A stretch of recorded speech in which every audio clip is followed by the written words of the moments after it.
welcome to my channel. I'm Succubus Love 101. This is the introductory episode. There'll be many more episodes as the world of the succubi is extremely detailed. So I'm guessing you're at least somewhat interested in the idea of summoning and or making contact with a succubi.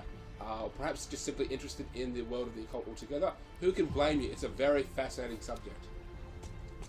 So for the last 11 weeks now, I've been performing the very standard letter method approach. That's the most common one out there. I've also been keeping a very detailed journal as to what's been happening, as well as, side effects, thoughts, ideas, theories, as well as research if I can fit it in, as it's actually taking up a lot more room than I thought it would. I'm not spiritual. In fact, I've been taking a scientific approach to this. Every summoning is basically a form of experiment. Sometimes I change factors, sometimes I change very large factors, just trying to yield different results. Let me also say that I went in here with a very skeptical mind. I mean, my curiosity peaked to the point where I decided to do this, but I was still very doubtful about the world altogether, that I would achieve anything. But I did. I mean, I actually did. I'll go through that in other episodes, but I really did yield mixed results that have got me questioning a lot about what I actually knew before. I'm not an expert. As I said before, I've been practicing this for the last 11 weeks now. That is basically as far as back as I go as to, actual experience. I have been finding out as much research as I can, and of course just basically doing the summoning, but that's as far back as my research actually goes. So also, why actually do a summoning, which is most people ask themselves, why perform a summoning altogether? What can the succubi do for you? Well, this is actually going to require several episodes to explain, but there are many things that the succubi can actually do for you. Most people just simply ask for sex. In one way or another, you will get it relatively shortly after performing the summoning, because that's the main reason people do it, but they are capable of so much more. They can alter your state of mind and your body and things like that. So, doing a bit of research, asking about what you want, there's a very good chance you'll actually get it. Once again, this is going to require another few episodes to get into.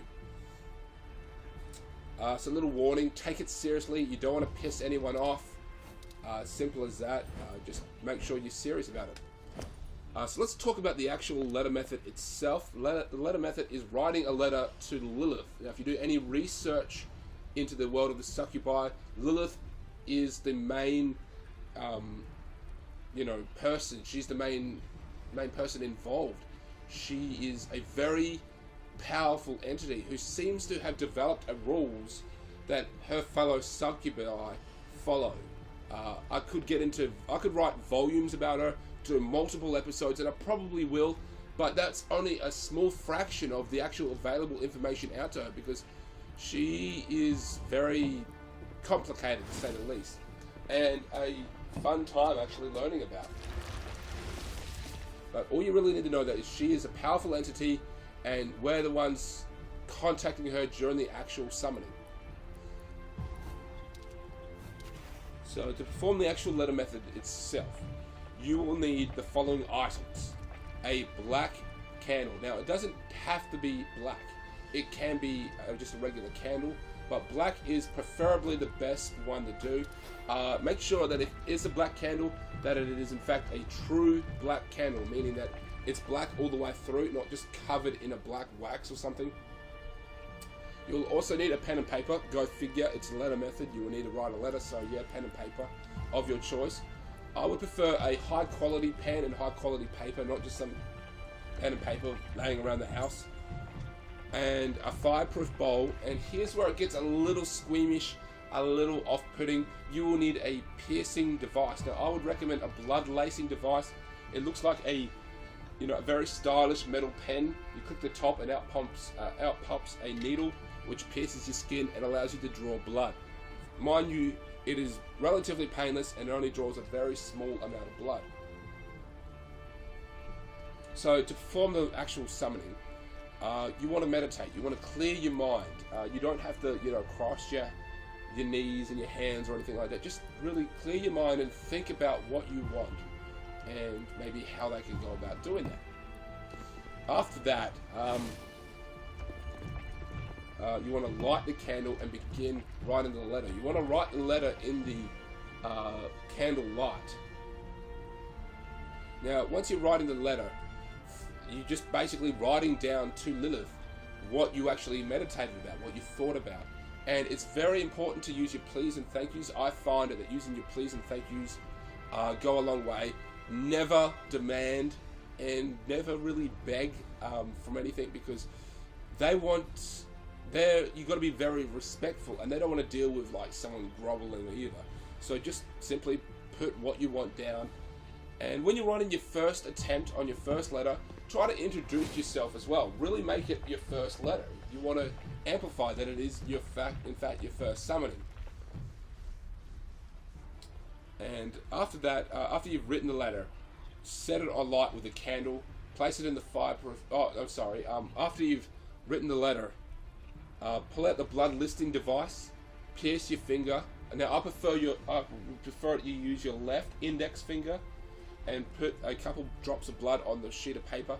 Sometimes you can not do that. Some people would approach that they wouldn't actually use blood. Apparently, not using blood, you're far less likely to achieve anything, as well as you could use semen. I have not used semen as of yet, and I do say as of yet. It's not an approach I've done. Blood is the most effective way to do it, so I've been sticking with that for the time being. Obviously, women will not have as much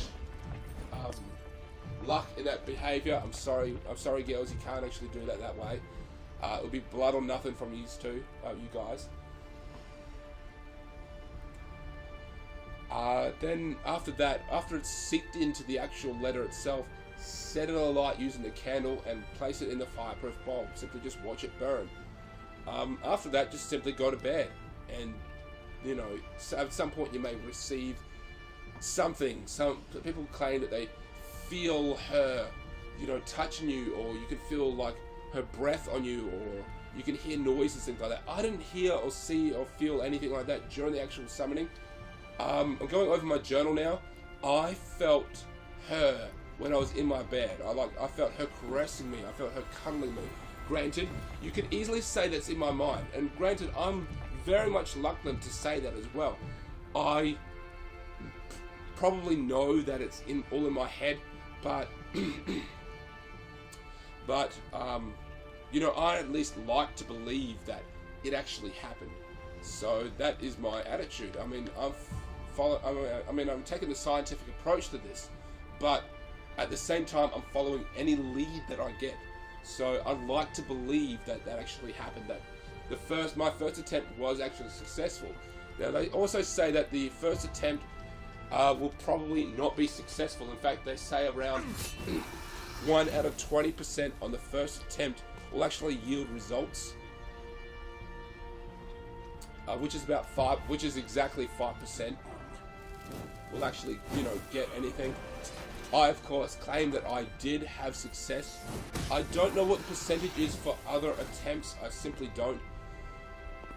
But that's really it. As well as I noticed something else after the summoning. You see, I tested it on my right index finger. It was a little painful. Blood came out. Same deal. Same thing happened on my left index finger. But when I did it on my right index finger during the actual summoning, on my left index finger during the summoning, it left a small mark on the finger, just like a small scab, or it was literally just a mark. And what's weird about it is that it stayed there for quite some time, actually, for nearly 2 weeks. And it's like, why didn't it happen on my right index finger or my other fingers?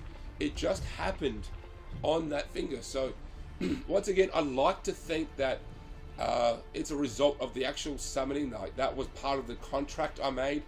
It's probably just the fact that I simply pierced it a little bit too hard during the summoning. I was a little bit too excited, and it obviously made did a little bit more damage than I expected. That's probably the case. But once again, I'm just following any lead that I get, and It's basically the end of my first summoning. I consider it a success, and I was very happy with it. In other episodes, I'll be going over a lot of other things, such as the lore of the succubi, the habits, the subspecies, the history, as well as even the anatomy itself is very, very fascinating, and I'll try to go over a little bit of everything in every episode. It's going to be very difficult because I try to make them short and sweet, and the fact is, there is a lot of information out there. I mean a lot, and the more I dig, the more I realize there's so much more to find. So keep tuned for other episodes. Obviously, like, subscribe, share, do all that, trying to give me more reason to upload. Obviously, the more people who follow this, the more success I will have. So anyway, I'm Succubus Love 101. Like, subscribe, and share, and I'll catch you later, guys.